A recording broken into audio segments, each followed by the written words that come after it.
Today we're going to replace the display on an iPhone 5S. This is our replacement part on the right hand side. There's some hardware we're going to have to transfer from the old part to the new one. You will need a pentalobe driver, and you want to start with the phone powered off. Down here at the bottom next to the lightning port there will be two pentalobe screws that need to be removed.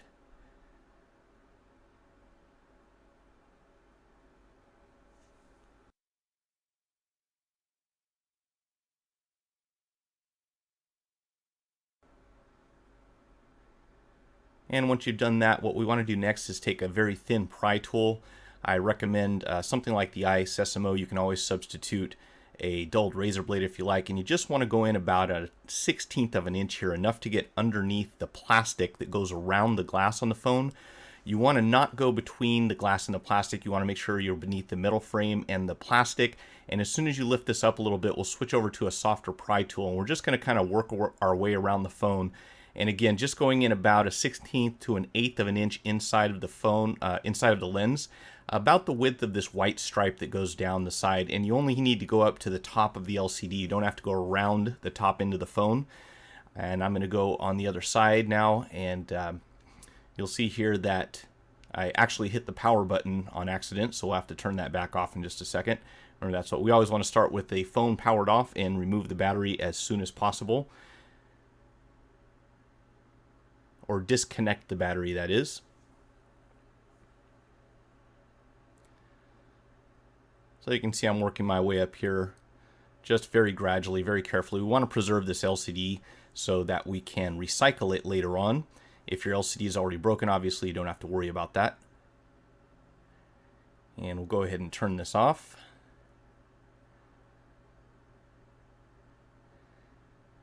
If possible, of course. If your digitizer isn't working, that's going to be a little tricky. And as soon as this powers down, we're going to need something to kind of stabilize the phone. You can see here where I went beneath the plastic in the middle. Just want to make sure nobody gets confused on that. And before we open it up too far, we do need to disconnect the flex cable that goes from the fingerprint scanner down to the charging port area. There's going to be a little metal clip here coming up in the next frame that you can see what this looks like. You're actually going to pry the bottom end, which will be on my right hand side right now, and release that one little clip. This is the clip turned upside down, basically, so it's face down. But what you're going to do is unlatch it from the bottom of the phone first, and then it's got two other little holes that kind of clip onto the top half.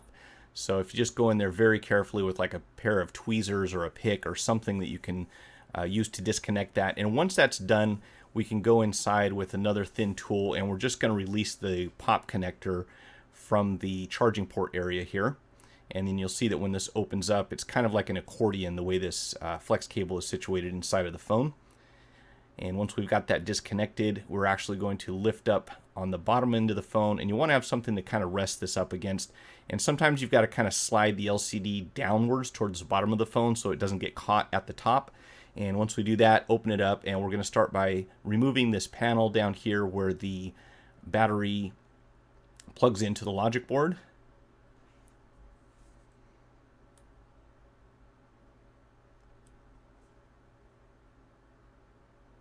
So we've got two screws that are holding this in place. You may have a little bit of adhesive underneath it. A lot of times you won't, but just very carefully lift this metal panel away from the battery terminal. And then just like the iPhone 4, we're going to actually lift this pop connector straight up towards the ceiling. And once you do that and kind of move it aside, you can see what that looks like in the inside. We don't actually have to remove the battery, but we've got 4 screws up here on a metal retaining panel that goes over the flex cable, so we'll go ahead and take those out first. The one that I'm working on right now will most likely not stick to your screwdriver, so be very careful. After you've backed it out, you'll probably have to go in with a pair of tweezers to pick it up.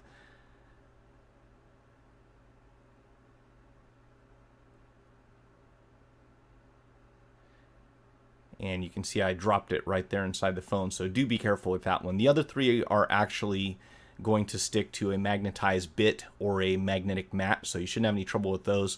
But remember not to mix these up. Try to keep them in order, because there's a reason that they have that screw up at the top that doesn't stick to a magnet, some sort of alloy, and I believe that has to do with electromagnetic interference on the phone. So good idea to put everything back exactly the way you found it. Once the screws are removed, you can go underneath the edge here and just kind of lift that up. And we will set that aside. We've got 3 flex cables we need to disconnect. The first one here you can see is kind of towards the outer edge of the phone. When you lift that up, it'll expose another one underneath, and as you proceed, there's actually a third one that you'll see here as soon as we lift this up. And that will be the last one that we need to pull off.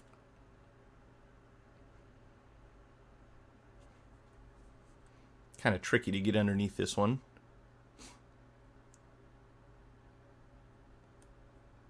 All right, once you disconnected that, we can also actually separate the display from the phone itself.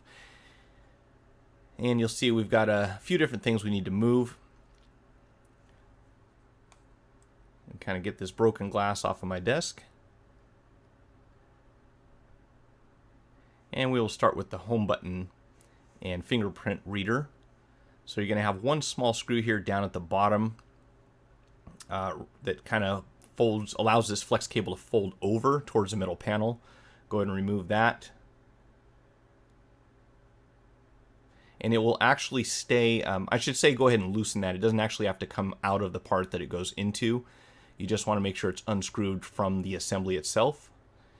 And that will allow you to fold the flex cable down towards the bottom of the phone and expose the 2 screws that hold this retaining plate against the back of the home button.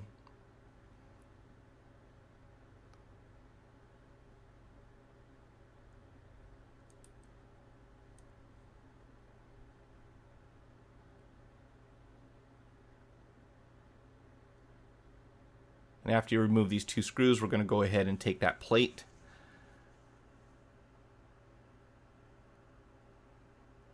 and we'll set that off to the side for now. There will be some adhesive holding this cable and the home button in place, so you may have to use some heat at this point, warm it up a little bit, and then go underneath the edge very carefully and pull it away from the plastic at the bottom. And again, you can see I'm applying a little bit more heat. You want to make sure you don't put any stress on these cables. They are very easy to damage if you're not careful. I usually go with my smallest finger from the front of the phone and put a little bit of pressure on the home button itself. You want to try to take the home button, the rubber gasket, and the adhesive that's attached to it away from the old housing all in one piece if possible. It's a little tricky to do this and you have to work very gradually. Sometimes I'll use a thin object like a dulled razor blade and kind of go under the edge of the rubber gasket. And the reason is that the adhesive, if you can preserve it, is going to make your life a lot easier. It's very difficult to reapply adhesive to this thing in order to keep the gasket sealed against the frame. So if you can, try to preserve the original as much as possible.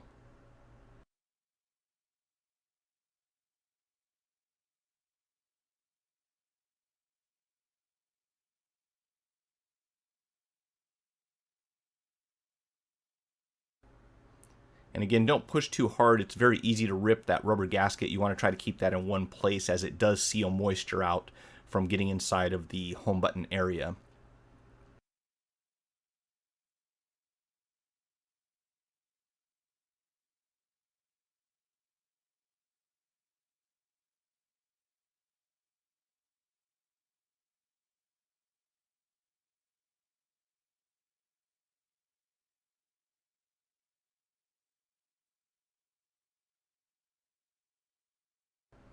I'll kind of straighten this out a little bit. As you can see, I was able to preserve the adhesive somewhat.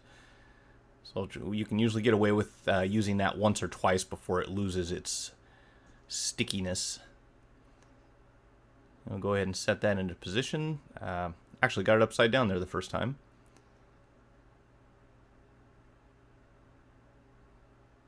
And you can kind of see how everything just lines up there on the back.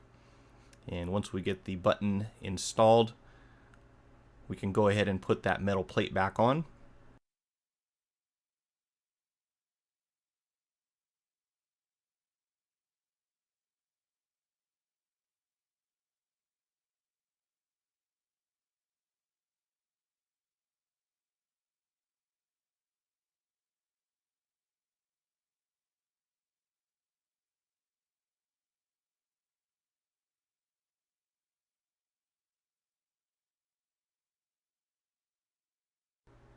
And we don't want to put that last screw in from that cable, as it's going to go through the bottom of the metal panel here. So what we'll do is go ahead and remove the screws from the back panel behind the LCD.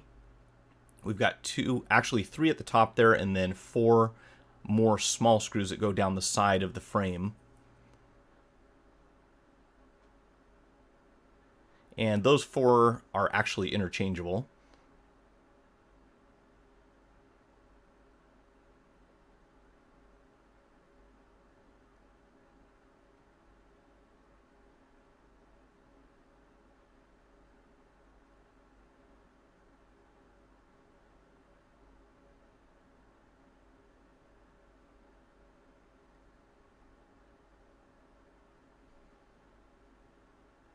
And the third screw on the top is a very long one. Difficult to get this one mixed up. It goes through pretty much everything up there. So take that one out. And at this point, we can go ahead and remove this panel that goes behind the earpiece. There's a bracket at the top, though. You will have to release a couple of clips, one or both of them actually, to allow this to be removed. And they're on either side of that metal plate. And at that point, the earpiece actually just kind of fell out. But if you turn it over, you can take a look at these little springs and see how they connect onto that flex cable that's inside of the assembly.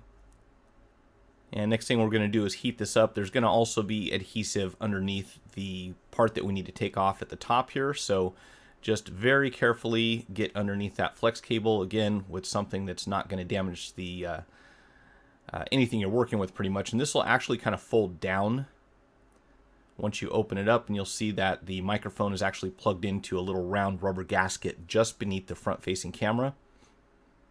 So you can just kind of pull that out at this point.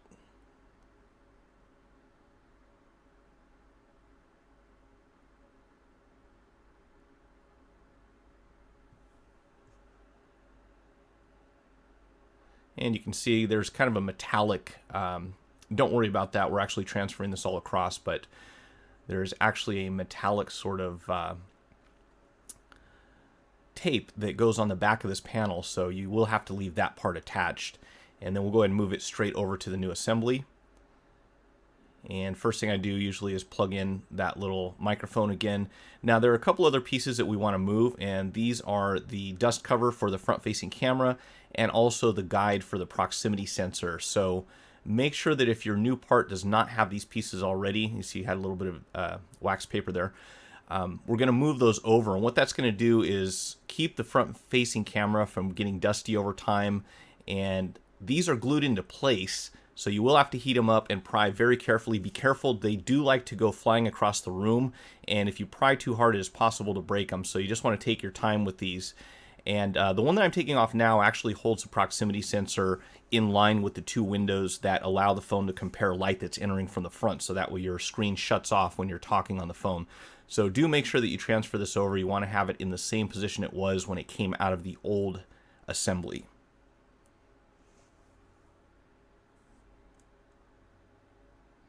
And as far as this little dust cover here, there's only one position that it will fit into the phone, and it's basically with the thinnest side of the plastic facing down towards the LCD.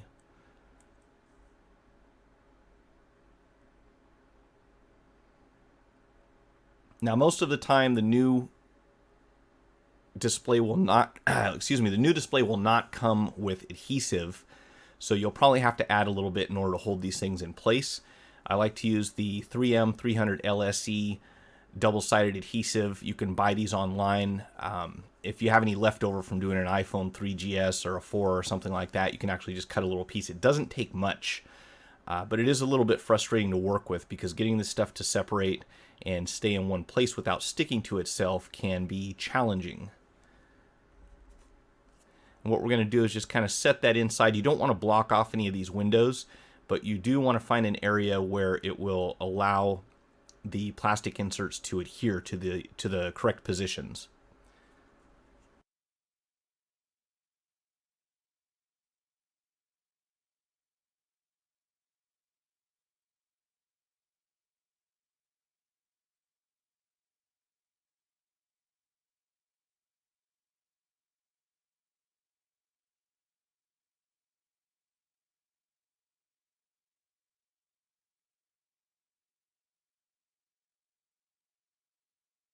Now, after we get these plastic pieces installed, you'll notice that there's kind of a bend in the flex cable at the top where the next on the right-hand side of the front-facing camera from this angle. So that has to lay down flat against a plastic frame, and it's a little tricky to describe. You'll see me install it here shortly, but basically the front-facing camera will go in.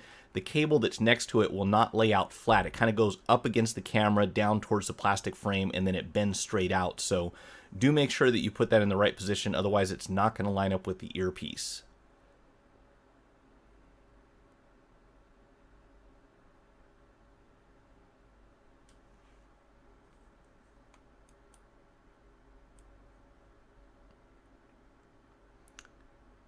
So you see that kind of goes down, again, just wraps around the right-hand side of the camera there. And then that should lay flat. There's kind of an outline and two little pegs so you can see exactly where that flex cable goes. And once you do that, the earpiece will actually set right on top the metal plate. And this is kind of the tricky part. You want to keep everything lined up. And when you get a chance, you flip the whole assembly over and make sure that the front-facing camera is centered. It's not crucial that it be right in the center. You do want to make sure that it has enough room so that it can see through the window. But it is kind of annoying if you notice that your front-facing camera is off-center. So this screw that I'm putting in now, do not tighten this down. Just put it in enough so that it grabs the threads underneath. And it does not take a lot of torque, basically, when you tighten it. Because if you do, it's actually going to bend that little metal plate at the top. So you just barely finger tighten that one. These other ones can go all the way in until they're seated fully, as well as the four that go down the sides of the metal panel.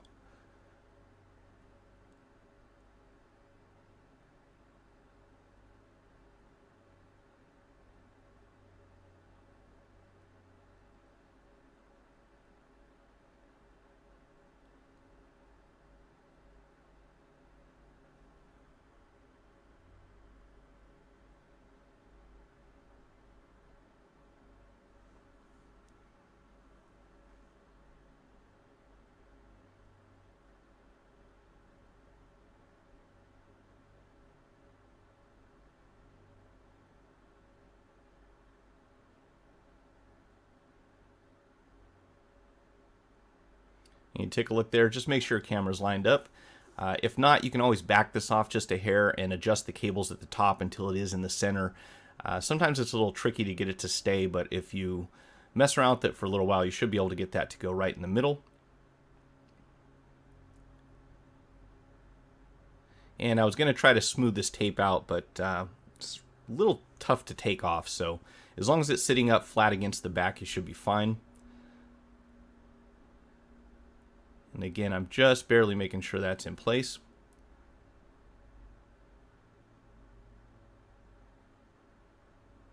And the next thing we want to do is take off these little plastic pieces, and one of them actually fell off as I was putting the phone together. Make sure that these go around the pop connectors, and they've got a sticky side, and then the shiny side kind of goes facing up towards you from this angle. And this is one of the things that I like to make sure I transfer over. Not probably crucial, but again, it's my belief that everything inside of this phone is there for a reason, so we want to get it back as much to original as possible. And I believe these will kind of seal out the moisture a little bit, so good idea to move them across, as well as the pads on the back of the cables if the new part does not come with them. So what you'll have to do sometimes is take a heat gun. I like to use a dulled razor blade, and you can get underneath the little spongy type material that's stuck to the back of these pop connectors. If you damage them in the process, you could always substitute something like a couple layers of electrician's tape cut to fit. But I do, again, like to try to use the original as much as I can. So if you get under here a little bit while they're nice and pliable, you should be able to peel it all off in one piece.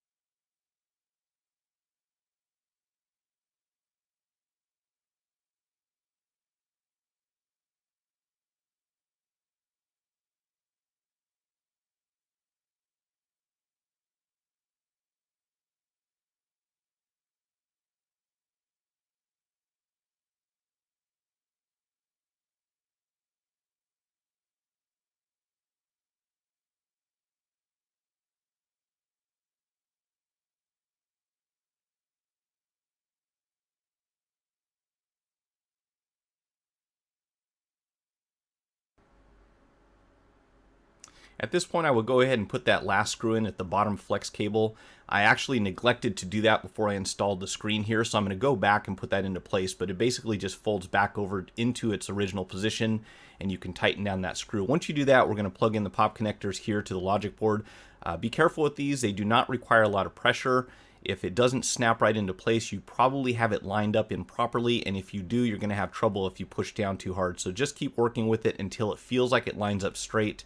And once it does, kind of try to hold that in place. You don't want them to pop out. Go ahead and put the metal panel back in to hold everything in place.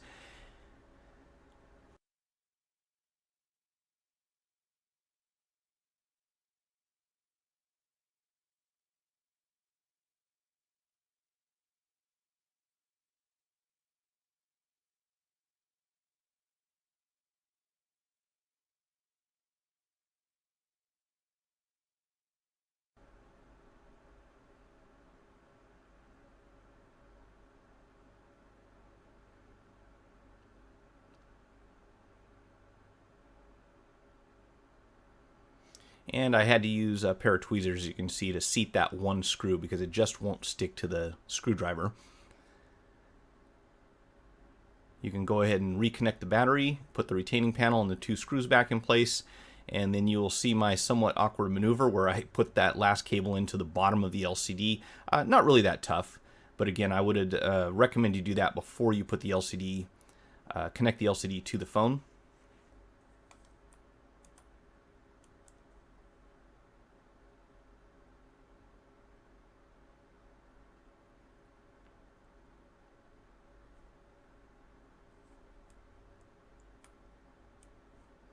And what we want to do, once we get this thing put back into place,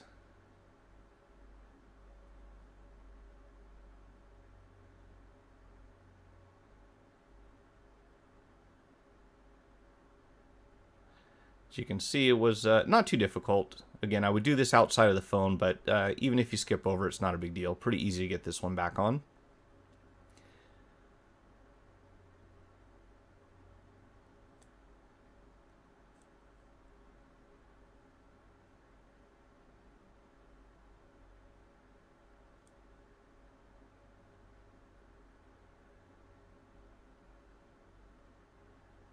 And the tricky part here is going to be plugging that flex cable back in. So you do want to make sure that once you connect this, it stays in that accordion shape that it's in. And this is a little bit awkward. Fortunately, if you move the screen off to the side just a little bit, it will expose the area that you're working with. You can see I was just kind of trying to plug it straight in here, but fortunately there's enough length that you can kind of see inside the phone, get that to plug in. And the trickier part is going to be the retaining panel that goes over the flex cable. That one, a little more difficult.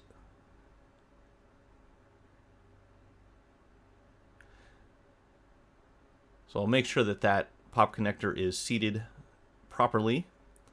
And then we just kind of remember this clip, we've got two at what would be the top of the phone, one facing down towards the bottom.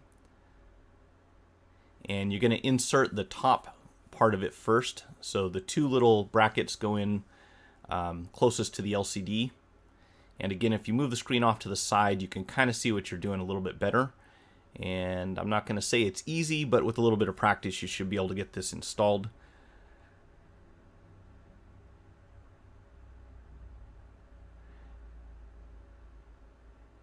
There's a slightly better angle of what I'm working on, so you can see I'm tucking in the part that goes closest to the battery first, and then we will clip the bottom into position, and you'll be able to tell when it's seated properly. It should sit nice and flat and not come out.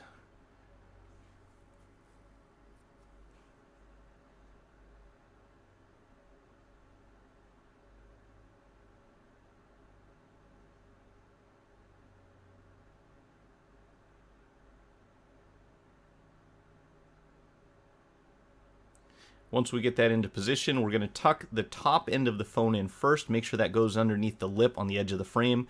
Work your way down very gradually. Do not apply a lot of pressure around the LCD, and everything should seat into the housing all flush around the edges. Go ahead and power it up, put your screws in, and that's it.